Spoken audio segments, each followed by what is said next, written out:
So when you got into this, you thought it would take 4 years. It took five. I thought it years, would take 3 years, 3 years, and it took 4 years. Were you thinking what I'm thinking, that there's not a whole lot to tell about this guy? He seems to be somewhere in the middle of the Queen and her grandchildren. You are absolutely right that he is a man in the middle, and he's kind of the bridge between the traditional old way of being brought up and the modern life of his two sons. But beyond that, kind of looking closely at his life, there was just so much more to it than anybody. I mean, I think he's widely misunderstood. He's a prophet unrecognized in his own land. That he has just. He's been overshadowed.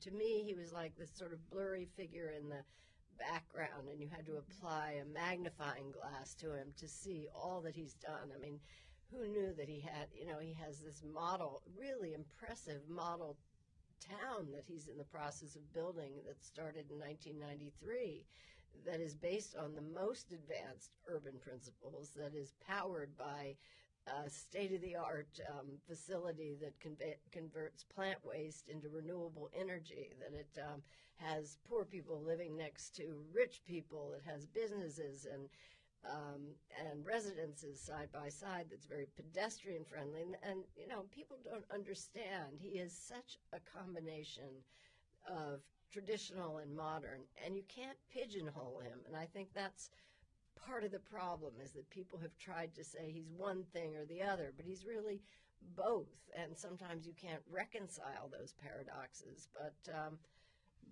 But there are so many of them, and they were all worth explaining. So, I think what your reaction was is quite typical, that what can you possibly say about this man who looks like an old fogey and who was the villain of the piece and everybody's perception of his marriage, his 11-year marriage to Diana. And as is often the case, when you take a deep dive into somebody's life, you realize how much more complicated it is, and you hope that you will emerge from that with a greater understanding and compassion.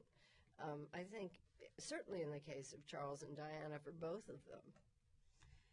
Let's get to that in a minute, because everybody wants to hear about that. It seemed as if it was a doomed marriage from the start. But you talk about him being modern, being into green energy, and also very traditional. In what ways is Charles traditional, and how do the two coincide? Well, he's very traditional. Take his organic farm that is at his estate, his country estate. It's all based on organic principles. He raises rare breeds of livestock. He's learned the ancient art of hedge laying, but he has this very sophisticated water filtration system that is based on reeds, and it's kind of an obscure technique, but it works. So he even has a sign saying, "Warning, you're entering an old-fashioned place." But as I say, he has an Aston Martin from 1970 that uses recycled wine as its fuel. So he's quirky, but he does have very advanced ideas. He certainly was. I went all the way back to 1970 and found a speech that he gave that was so far-sighted in terms of mankind's effect on the environment. And then in subsequent years, one of his influences was Al Gore, and he did a documentary in the late 80s. And he really began to lead the charge in raising awareness about climate change. He was a pioneer in trying to persuade people companies to farm more sustainably and not cut down rainforests. Only a few weeks ago, he met with all the major chocolate manufacturers and talked to them about farming cocoa more sustainably. So, he's had these really, he's had an impact that people don't fully recognize. And you say he still has a valet? So here he is. He has a valet Like who dresses him like Lord Grantham was dressed in Downton Abbey. And he has some shoes that are made out of 18th century reindeer leather. But he actually loves being old-fashioned in those ways. One of his architects he has this incredible thing called a sanctuary in his garden at Highgrove that was designed for his measurements. Everything in it is handmade, and the architect told me that he was hired not only because he believes in classical architecture, which Charles is a real proponent of, but he said he looked at my shoes and he saw that they were mended. He saw the stitches on my shoes, and he liked that because it means that, he said to me, I know how to preserve good things that are well made. That's kind of the way he thinks, and it's so unusual. Right. So let's get to what everybody wants to know. The marriage between Prince Charles and Princess Diana was doomed from the start. She was 11 or 12 years younger than him, and it seemed almost that in your book you say that Prince Philip said, go ahead and do it, and make an honest woman of her. Was he pushed into this? And what did you find out about the start of that marriage and the breakdown? Well, you're absolutely right that he was pushed. It was somewhat self-imposed because he said he really had to get married by 30, and he talked a lot about his ideal wife and what her role would be. He gave us a whole series of interviews in the 1970s. And then he was known as this kind of, this heartthrob all through the 1970s as he pursued a whole series of flings with very well-born women, none of whom turned out to be suitable.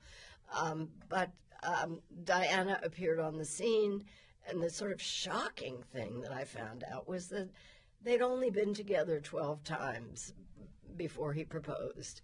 The tabloid media were really making life miserable for her and were starting to damage her reputation. And it was in that spirit that Philip wrote a letter to his son. Now, this gives you a sense of the formality of their relationship, that they just couldn't sit down and talk about it. He wrote him a letter. Charles interpreted it as bullying and pressuring him. And so even though he had a lot of misgivings because, and we can talk about this as well, he was in love with Camilla Parker Bowles and had been since 1972. So we're talking early 1981. But so he knew, and she looked, Diana seemed to be the sort of woman that he was advised was a sweet-charactered girl, and he could put her on a pedestal, and he could learn to love her, as his beloved grandmother, the Queen Mother, had learned to love the King George VI, who was at that time the Duke of York. But so he thought he had the best intentions, but he had no idea about her emotional turbulence that she had experienced since she was 6 years old, and her parents had a very, very difficult divorce. So they just didn't know each other. 12 years was, at that time, 1930, and he was 31. Yeah. It was a big chasm. They had no interest in common. He thought she could come to appreciate what interested him and that she would support him. But she had her own troubles, and he was ill-equipped to deal with them, and she was not really prepared to provide the sort of support that he needed. But she wanted it. She wanted talk it. About her she wanted it. Grand show. She wanted it. She said, "I love the countryside. Yeah. I'll love it when it's cold and wet, and I can slide around in the mud while you're all shooting grouse." And everybody thought that she was all in for it. But it turned out that she was very much an urban creature. She wanted to, hang around London and felt trapped whenever she went to one of the royal estates, stultified by the court, and that she couldn't, have any freedom.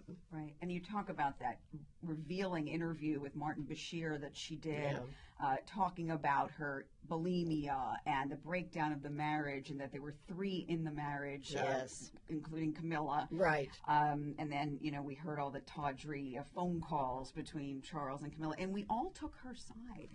But everybody took her side. You really don't in this book. Well, it's not that I don't take her side. I try to provide the perspective of the whole situation because Charles did, he didn't completely stay away, but he didn't resume his relationship with Camilla until 1986. And actually, when Diana gave that interview in 1995, there were 4 in the marriage because she had already begun her relationship with James Hewitt, the cavalry officer. Right. So I think what I was trying to do in the book was provide some balance to show that that she had a lot of problems.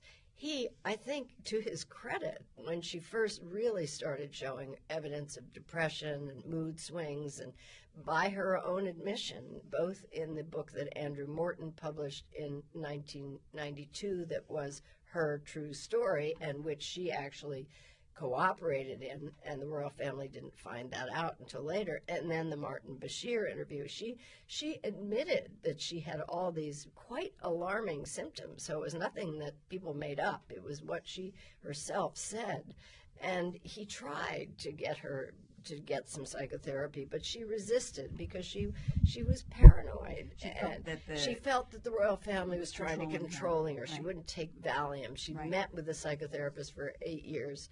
For eight times. What I was fascinated by is that actually Charles quite got along with this man, and he ended up in therapy with him for 14 years, which for the royal family was astonishing, because there was a term called ostriching, and whenever they were confronted, anybody in the royal family with something unpleasant, they just stuck their head in the sand. And so that was a modern thing for him to do, actually. Another paradox. Right. It's a wonder they had children. But when she died, he said, the first thing he said was, they're going to blame me. They're all going to blame me. And that had everything to do with the nature of the tabloid coverage of him for all the years of his marriage to Diana, and even, since the divorce. The tabloids, almost without exception, took Diana's side, except at the very end when she was going through that relationship with Dodi Fayed for the last 6 weeks of her life. You're right that he was addicted to cocaine. And he was bad news. He was 42 years old. They called him the boy. And I remember talking to David Putnam, the producer and director who did Chariots of Fire, which was financed by Dodi's father. And he said that Dodi was with his father was like a dog on a choke chain. That his father would let him out, and then he would mess up, and then he'd yank him back. And that Diana, I thought this was a really good insight, that Diana operated on her instincts, but that she wasn't particularly rational. So she couldn't connect and put things together. She actually thought that her Panorama interview, which was devastating for Charles, basically she said he should never be king. Massive sort of treachery on her part. She went to William at school and said, "You're going to be proud of me." And she had no sense of what the consequences of that would be. And of course, the immediate consequence of that was that the Queen wrote a letter to both Charles and Diana, who were separated by then, and said, "It's time. You have to get divorced," which was, a trauma for the royal family, for the heir to the throne to get divorced. But it became completely unsustainable. And he was in mourning for her. He was in mourning for her. It seemed that the Queen, the House of Windsor, sort of messed this up. They did not look good on the public relations side. The Queen did not want to have a very public state funeral, correct? Well, and the people did. They started putting flowers outside of Buckingham Palace. I arrived in London that Friday, so I saw the parks, which are unlike anything I'd ever seen. I'd been to London a lot, but initially the Queen was actually following the wishes of the Spencer family to have a private funeral. Then they realized that they had to do something public, not a state funeral, but just something with they didn't have military bands and all of that, because that's not what Diana would have wanted. But they went to work very fast. and they devised a funeral that was completely appropriate to Diana, with, you know, a little military presence with the caisson, the horse-drawn caisson, and I thought very sensitively representatives of all the charities of which she'd been patron. The biggest mistake that the Queen made, because they were all up in her estate in Scotland, Balmoral, yes. and she resisted something that was, we think now seems quite silly, but it was such a tradition that when the Queen wasn't in residence at Buckingham Palace, her sovereign flag would be taken down and there'd be an empty flagpole. And the people and the press were furious that there wasn't something at half-staff. And she really dug in her heels for about 2 days. And finally her advisors said, ma'am, you know, we're talking about, you know, almost an insurrection on the streets of London. And she said, yes, okay, we'll put up the Union flag at half-staff. But the other decision she made, which was to keep the boys up at Balmoral as long as she could, and not come down to London to commune with her subjects, I believe, and now I think others 20 years on agree, that she was probably for one of the only times in her life she was putting her family before her duty. Her duty would have been to come to London immediately and say something to the people. But she wanted to protect those boys. Her grandmotherly instincts kicked in, and it was really helpful to them because she knew that they were going to face a really challenging situation by being in that funeral procession. Yeah. So they came a little earlier. They came on Friday, and then she gave that quite brilliant speech on Friday night on live television, which she really hated to do. And, you know, and Charles was very supportive of all of this. And, you know, behind the scenes helped nudge her in that direction. Right. So, but he was also afraid, and because William and Harry did not want to walk in the funeral procession. Okay.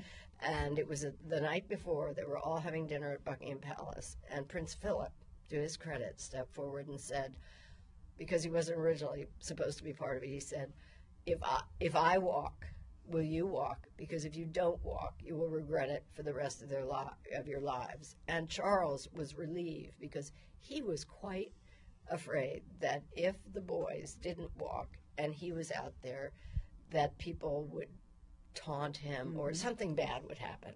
So having the boys there, I think, was important for them, but it was also important for Charles. Sure, it's a buffer.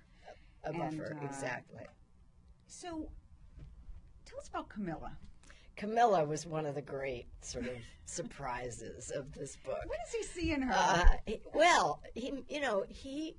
I pinpointed the moment when they met, which was the summer of 1972, and it was ironically through the woman who had been his first love, not real love of his life, but who he had sort of learned a little bit about, an older woman, more experienced, who he met at Cambridge. And they remained friends. She was Catholic. They were never going to be able to marry because those were the rules in those days. But she was living in London, and her downstairs neighbor happened to be Camilla Shand. And she said to Prince Charles, "I think I have the girl for you." And so she invited her up for a drink, and Charles met her, and he absolutely fell head over heels in love with her. And she is, as one of her friends told me, she walks into the room and you know you're going to have a laugh. Right. She's earthy. She's funny. She's got a lively, irreverent personality. She was very attractive. And as one of her friends said, she was a warm, maternal, laughing creature and very sexy. And if you see pictures of her in those days, she was. And she was a little bit older than he was. Right. And you know, when he was in boarding school, she left school at 16. So she was, you know, roaring around London with a smart set and had a series of boyfriends, including Andrew Parker Bowles, who was this tall, virile cavalry officer. And she was madly in love with him when she met Charles. But conveniently, Andrew was posted overseas, so they had Charles and Camilla had a kind of lovely 6-month romance. Right. He wasn't ready to marry. She was not appropriate for him because she had a past. She had been with, obviously had love affairs with a series of men. And for the Prince of Wales, at that point, he had to marry somebody who he could virginal, could put on a pedestal, and Diana filled that bill. Right. And so, but Diana didn't come for 8 years later. But he was upset. And there's something I discovered that, I mean, really, The Crown could not make this up because great show. It is a great show. I love it. But I mean, this shows how truth can be sort of more amazing than fiction. Both Camilla's father and Andrew Parker Bowles' father were great friends, and they said enough of this dithering. And so they actually conspired and posted an engagement notice in the Times of London that forced Andrew to propose to her. And so they got married 3 months later. And Charles was sort of, thunderstruck. He thought, we were having such fun, and why did she do this? But they took up again and began fox hunting again. But it was sort of love interrupted at various moments, but it was an enduring love, a real bond. He was very loyal to her. She was very supportive to him from the very beginning. She was a confidant. As one of her friends said to me, she listened to him. He could talk to her, and he needed somebody like that. And having watched them together, I could see that bond. I could see them at events, and the sort of winks, and the raised eyebrows, and the whispers, right. And so she did eventually bring him happiness. Did he communicate with her on the night before his wedding to Diana? No.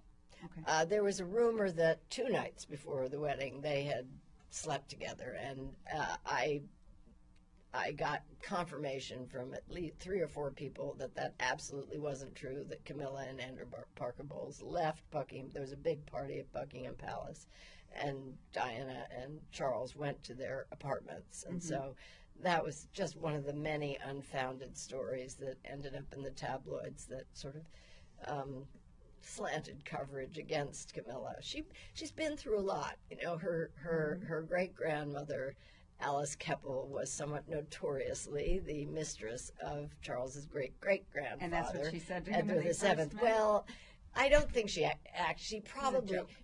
the cheekiness to say that at some point, but she's quite proud of her racy ancestor. And one of the really, really smart things she did after she married Charles was she kept her own house, which is about 15 miles away from his house in the country. And she goes there to escape all the attendants and everything, and she can put her feet up and wear her jeans and entertain her friends and see her grandkids. But she keeps a portrait of Alice Keppel on her drawing room wall. And she also learned one of the essential lessons from Alice Keppel, which was discretion, because Alice burned all of Edward VII's letters. And Camilla, with the exception of one brief interview she gave back in 2013, right before Charles's 65th birthday, she says things, but she's been very discreet. And the press over there, by the way, loves her. You paint a pretty flattering picture of her as well. Yeah, She's seen as the Rottweiler. Diana called her the Rottweiler. I mean, Diana was obsessed with her. And, in the beginning, quite rightly, I think, because Charles made the unfortunate mistake of being too honest with Diana and saying, Camilla and I have had an intimate relationship. She's been my confidant, one of my best friends, but it's over.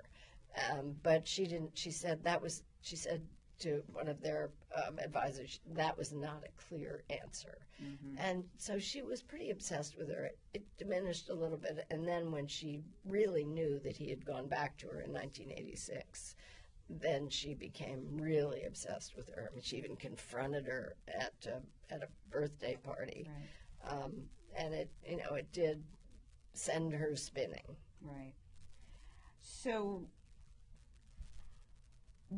let's go back to after Diana's death. Yes. And his intent to show the press and the public that he was as good of a father as she was as a mother. Yes, I think he always had been a good father. He loved. I mean, when William was born, it was so sweet. He went out into the crowds and talked about how wonderful it was. I mean, he was the first royal, it was the first royal father to witness the birth of one of his children who was born in a hospital for the first time. They were usually born in the palace.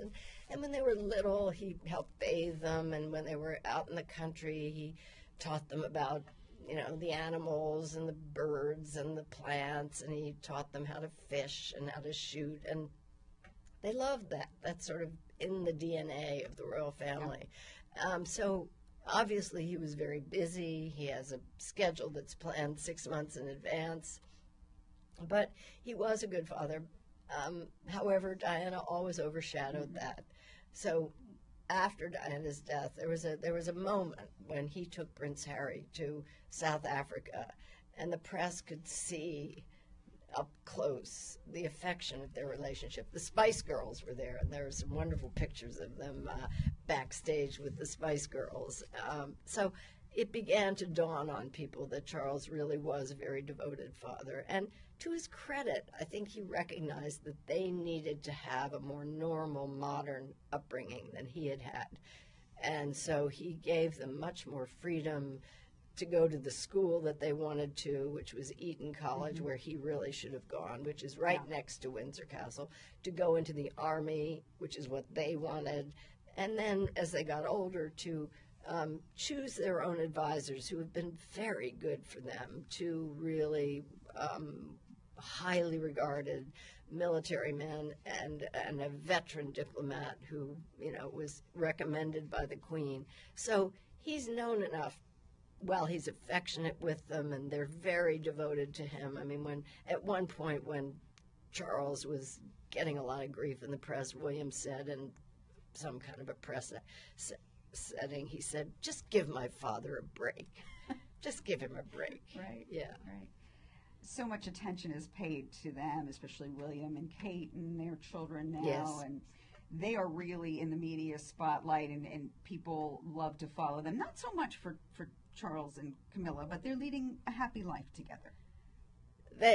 Charles and Camilla. Yeah. They are leading a happy life. We don't hear much about that. No, we don't. But it's to anybody who encounters them in public, you can see. I mean, he says, he calls her my darling wife, and I have some pictures in my book of them together, and you can just see it, that they have a real bond, and that they sort of share the same goofy sense of humor. They both love Monty Python and the Goon Show, which we don't know much about, but it's a kind of, humor is important to any relationship, I think, and it's essential for them. And she keeps him level. She really does, and she keeps his feet on the ground, and I think you can't underestimate the importance of that. And let's talk about his ascendancy to the throne. Yeah. The Queen has been queen for over 60 years. 65. 65 years. Absolute record and counting. Right, and first of all, why did she stay that long instead of handing the reins to her son? And tell us about the fact that, Charles would be the oldest living king when he ascends. Yes, all of that is true. The reason the Queen won't abdicate, there was a funny meme that went around when Pope Benedict stepped down, and it was a picture of him, and there was a picture of her underneath, and the caption was, "Wuss." But I realized when I was writing my book about the Queen that the fundamental element of the coronation was the sacred vow that she made to serve until death, and the anointing with the holy oil. Not so much the crown that was put on her head, but those were the two elements. And she has repeated that vow several times over the course of her life. And that is the essence of the continuity of the monarchy, that the Queen is dead, long live the king. Now, the exception to that is if she becomes incapacitated mentally or physically. There's something called the Regency Act, which was a version of which was put into effect when King George III had a mental breakdown or whatever exactly happened to him, and his son, the then Prince of Wales, took over full powers as the Prince Regent. And that would happen if that were to occur to the Queen. Charles would become the Prince Regent, and on her death would become King Charles III. So everything is kind of set up for any eventuality, except abdication is really almost forbidden word, because even though the abdication of King Edward VIII to marry Wallis Warfield Simpson was traumatic. It was traumatic for her. It was traumatic because it introduced uncertainty into the continuity of the royal family. Right. But let's face it, if it hadn't happened, the Queen would be a minor royal right now, and she wouldn't have reigned for 65 years. Her father never wanted to be king. No, he didn't. And as a consequence, for the first 10 years of her life, she led a sort of relatively normal existence. I mean, her parents did some royal duties, but they had a very tight, loving family, and she had the benefit of that. But he was quite a wonderful king, and was a real symbol of fortitude during World War II. And she learned a lot from him. Right. He taught her. She said when she was asked once what most she admired about him, she said steadfastness. And I think she also believes in training. And Charles, although he has followed his own path all these years and done things that he couldn't possibly have done as a king because they were controversial, but since 2008, when they've begun the transition toward his eventually taking the throne on his mother's death, he's been schooled by the Queen's principal private secretary in the limitations of that role, which are very, which are there. I mean, he will have to take advice from people. He won't be able to give outspoken lectures. Does he want to be king? Yes, I believe he wants to be king, and there is no mechanism to skip over him and give the throne to William. And I learned an awful lot about William and Harry and Kate, and how they have crafted their roles in preparation for taking the crown in middle age. Now Charles's reign will be short because he'll be short, certainly far shorter. 69 years old. He'll be 70 next year. Okay. And so. Right. And what does Camilla become? Well, when they got married in 2005, there was still a lot of antipathy toward her, and many, many people in Diana's camp. So they made up a title, Princess Consort, which never existed before. But it was to placate the people who were pro-Diana. And their hope over time has been that Camilla would be more accepted, which I think has happened. It's in Charles's power to name her queen. She has every right under English common law to have that title, and there's a strong feeling that if she didn't have it, she would be inferior in some fashion. He wants her to be queen, and I believe she will be Queen Camilla, and I think people will get used to it, get over it, as it were. Wow, what a life. And we could talk all day about this, but we're going to have to wrap up. You will be in the city tonight. I will. Talking about the book. Tell us about that. I will be at an event organized by the Royal Oak Foundation, which is the American branch of the National Trust for England, Northern Ireland, and Wales, which works on restoration of properties in England. And that is at the Union League in New York. And I'll be doing an illustrated lecture with lots of photographs of Prince Charles over the years. Right. Well, the book is called Prince Charles, The Passion and Paradoxes of an Improbable Life. Sally Bedell Smith, thanks so much for joining us today. Thank you for having me. It was a pleasure.